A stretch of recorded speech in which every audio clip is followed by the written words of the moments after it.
Nesse módulo agora a gente vai falar sobre objetos e assets, né? Tudo que a gente tem disponível, né? Pelo menos na versão que eu estou gravando aqui para a gente usar dentro do Spark. Vamos falar como eles se comportam e passar de maneira superficial antes da gente entrar no detalhe em cada um, tá? A gente vai fazer isso, mas vamos entender primeiro, aos poucos, uma estrutura geral para quando a gente chegar lá na frente, a gente já saber com o que a gente está lidando, tá bom?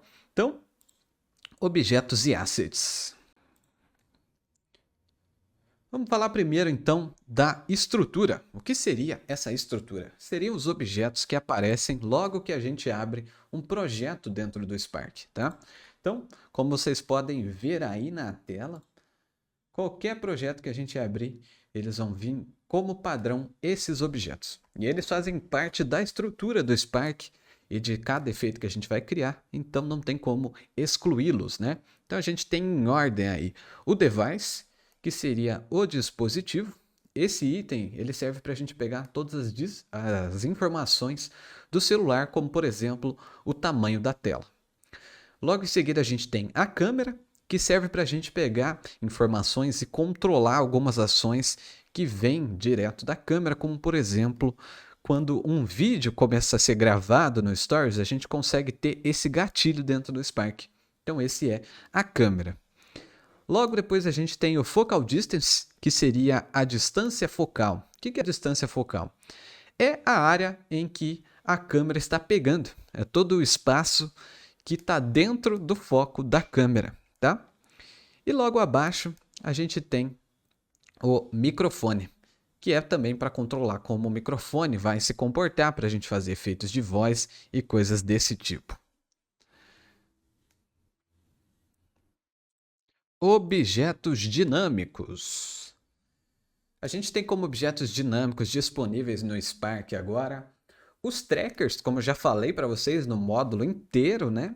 Eles são objetos dinâmicos. A gente tem o sistema de partículas, que também são dinâmicos, e a gente tem as luzes. O que significa os objetos dinâmicos, tá? Essa foi uma definição que eu dei, porque não tem uma definição lá dentro da documentação do Spark, mas são objetos onde a gente pode usá-los como ferramentas, ou que eles funcionam de maneira dinâmica, que eles controlam outros objetos, eles interagem de outros objetos de maneira dinâmica, tá? Como, por exemplo, ali os trackers, que conseguem fazer os objetos ou qualquer coisa que a gente coloca no nosso efeito reagir a parte do corpo, a um chão, a uma imagem de forma dinâmica. O sistema de partículas que cria partículas para a gente fazer efeitos como chuva, por exemplo. E a gente tem as luzes, que vai controlar, né, a iluminação aí do nosso efeito. Então, esses são os objetos dinâmicos. Guardem aí os trackers, sistema de partículas e as luzes. Agora vamos falar dos objetos 2D nativos, tá? Sempre que eu falar nativo, é algo que é direto do programa, que ninguém criou por fora, nada do tipo, que a gente pode usar sem ter que baixar nada a mais, que é uma coisa que vem com o programa, tá? Então, nativos. Os objetos 2D nativos que a gente tem no Spark hoje são respectivamente aí, né? O Canvas, que é o grande controlador dos objetos 2D. Nenhum objeto 2D dentro do Spark funciona fora de um Canvas. Todos eles precisam de um Canvas para controlar eles, tá? Eu vou falar sobre isso mais para frente, mas só para vocês terem uma lista aí, né?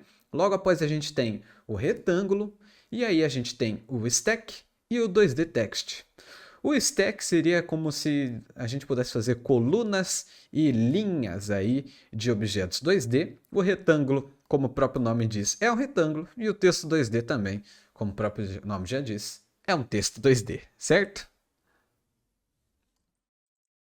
Objetos 3D nativos. Então, a gente tem como objeto 3D aí o Face Mesh. Eu ia colocar ele na lista de dinâmicos, mas ele se comporta muito como um objeto 3D comum, tá? Muita coisa que a gente consegue fazer com objeto 3D comum, a gente consegue fazer com o Face Mesh, porém não tudo que a gente faz com Face Mesh dá para fazer com os outros objetos.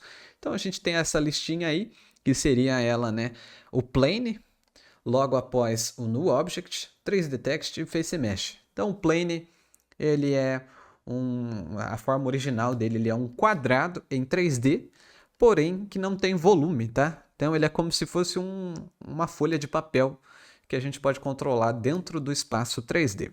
O NuObject, que é um objeto nulo, ele não é nada, tá? Mas ele tem muitas funções. Ele pode servir para agrupar itens, pode servir como ponto de referência, como muitas utilidades. O NuObject, ele dá muitas possibilidades, então usem e abusem, tá? O 3D Text funciona parecido com texto 2D, porém com texto em 3D. E o Face Mesh, como vocês já viram lá no módulo de trackers.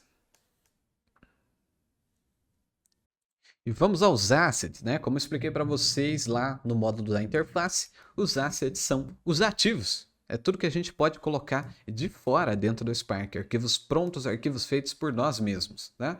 E esses ativos aí, por enquanto, o Spark ele aceita esses formatos, né? Então a gente tem ali texturas, que são basicamente imagens. Sempre que eu falar textura é imagem. A gente tem áudio, para adicionar música, efeitos sonoros, qualquer coisa desse tipo. Scripts, para a gente fazer códigos, né?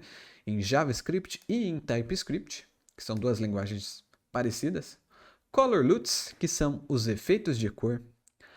Block, que são projetos prontos, templates que você mesmo pode criar ou usar prontos na internet para facilitar o seu dia a dia como criador de filtro.